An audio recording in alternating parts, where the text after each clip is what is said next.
Welcome everyone to the second part of our Equity, Diversity, and Inclusion panel.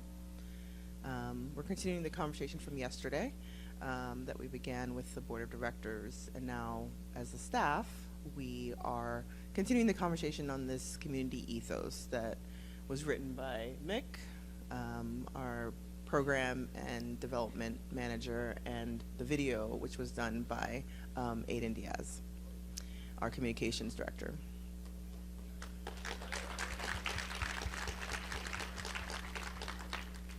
So the reality is right now in our country, EDI is under attack, and we respond to it by doubling down. We are gonna have 2 EDI panels instead of 1. But no, really, it's not a reactionary thing. This work is not something that you just do when it's popular. Somehow we've went from Black Lives Matter summer to where we are now. And that's what happens when you're not rooted in your values. You're not rooted in why am I doing things? And what is it that I ultimately believe in? And what am I striving for? And so we wanted to really dive deep into, it's not just pretty words and beautiful images. It's, what does this mean for how you act and do work? So we wanted to speak more practically about the beautiful ethos written by Mick. And we work as a team to create anything that we put out, but primarily it was Mick and Aiden driving this work. And so with this ethos, we're striving to build a framework for how we engage with one another within community. And if we're doing community right, we have to have true diversity, and that we have to know that, we're not always going to be comfortable, that we're not always going to be centered. Like the needs and the things that are normal to us, there's not always going to be what's happening in this space. And so this framework works as a guide and a companion for us along this journey. So to begin the conversation at the staff level, I wanted to hand it off to Mick to walk us through the first 2 values of the ethos. How does this translate from lovely images and words to the day-to-day for our community? Yeah, good morning, everyone. So the first 2 tenets of our ethos are to model radical belonging and to show up as our true selves. With that first one, it's important to recognize that modeling radical belonging is not always an easy task. We're constantly offered an option to be comfortable. What if instead of modeling comfort, we modeled belonging? What would it be like to step outside of our own comfort zones and invite someone else to be centered, to learn about their stories, their unique gifts, and their identities? At QCF, we have, for example, our community groups are a space where we invite this sort of radical belonging. Our leaders are encouraged to welcome each member of their community group where they're authentically at in that moment. We create guidelines and we train leaders to de-center their own needs and to create norms together with the group members. Additionally, the invitation to show up as our true selves is an invitation to welcome ourselves, like Kevin was just sharing with us, as we fully are, as much as we would welcome another person. It's an invitation in some ways to a discomfort. Sometimes it can feel difficult to recognize and affirm our gifts and our full identities and to fully live into those. So it's an invitation to live in a posture of radical welcome and recognition that we too belong. It's a practice of hospitality, which leads perfectly into the next tenet of the ethos. So let's go to Aiden to talk about the next 2 tenets of the ethos.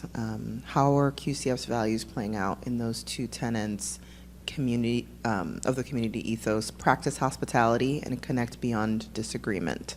And how does this remind us of what we do as QCF? Yeah, so the practice of hospitality is a practice of honor. It's about recognizing the image of God in every single person that we encounter, both neighbors and enemies. And when we practice hospitality, we actively choose to honor the person on the other side of our screen, or even the person that's sitting next to you right now. Additionally, the value of connecting beyond disagreement encourages us to remember that disagreement offers us an opportunity to grow. This conference is a great example about how folks who disagree on various topics can find connection beyond those disagreements, even with deep theological differences. Each year, we invite different keynote speakers who exist along a spectrum of sexual ethics and theologies. But this is also not just an in-person practice, especially as a community that does a lot of virtual programming via Zoom or other online platforms and engages via social media. As we plan year-round email and social campaigns, we share a variety of perspectives that represent our diverse community, which means that time to time you may receive an email or see a post that may not be something that you connect with. However, it truly blesses someone else within our community. So for example, our pre-conference devotionals about the possible descriptors for God that can be found on this year's conference t-shirt is one of those ways in that we invited a dialogue within the community about how we each experience God versus making like direct statements of like, this is how you experience God. Mick, how are QCF's values playing out in the next two tenets of the community ethos of protecting differences and striving for relational justice? How do they remind us what we're striving toward? Yeah, we have a lot of program offerings at QCF, and it's important for us to celebrate the differences within and among our communities in those offerings, because these differences allow us to grow and flourish. It's important that I'm not you and you're not me. Our EDI learning groups, which are Zoom meetings focusing on learning about and discussing specific topics once each month, and our EDI Advisory Council, which is a team that provides diverse insight and feedback about our new content and offerings, are great examples of places where open discussion of differing perspectives are encouraged. If you're interested in joining either of these groups, we'll have some slides up at the end of this session with more information. And then when it comes to relational justice, it's vital for us to remember that we're not alone in this work. So it's critical for us to partner with other organizations who are doing work that we believe in. One example of this past year is that we partnered with Dignity USA to create a Catholic LGBTQ+ community group guide. And we hosted 2 community groups last fall using that new guide. Thanks, Mick. How are QCF's values played out in the last section of the ethos? Pursuing anti-racist outcomes and working towards equity. How do they invite us to continually to live out who we are? Aiden. In pursuing anti-racist outcomes, we are actively acknowledging the marginalizations that BIPOC folks experience in society and within our community. As an organization, we are fostering a community that rejects racist mindsets, actions, and structures. The BIPOC Lounge here at conference is a good example of a space that we cultivate, where we cultivate safety, respite, and protection for communities of color. This year, we also received a grant from the Carpenter Foundation that gave us the opportunity to host a BIPOC regional gathering, extending a space for folks to experience belonging together.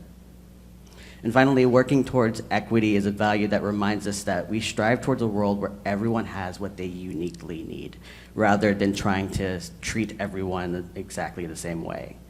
We prioritize our accommodation practices as a way to remove exclusionary barriers for folks so that radical belonging we talked about first is truly equitable.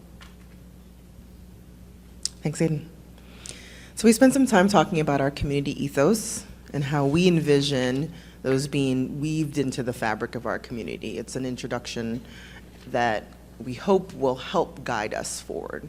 So we're not just doing the next big thing, jumping on a bandwagon. We're centered in what we're doing. So how can each of us be part of this work? are there practical ways that people can get involved now, whether they're here at the conference, on the live stream, or participating throughout the year with our community? What is the invitation for folks here at the conference as part of QCF? Aiden? Yeah, we want to encourage everyone to continue reflecting on these ethos. You will eventually be able to rewatch the video from the sessions of the ethos, either on our YouTube page, our website, our community platform. You can also go to our values page on our website and actually download a graphic of what these ethos look like, if that's an easy way for you to just kind of see them out in print, and that's currently on our website now. We hope that you will connect with community members around these ethos, and you can join the EDI learning group for continued opportunities for reflection and discussion. And there should be a QR code on the screen that will take you to a sign-up sheet for that. We also want to extend an invitation to be a part of the QCF EDI Advisory Council, as I mentioned, a team that reviews content, programmatic offerings for QCF through the lens of this ethos and these values we talked about today.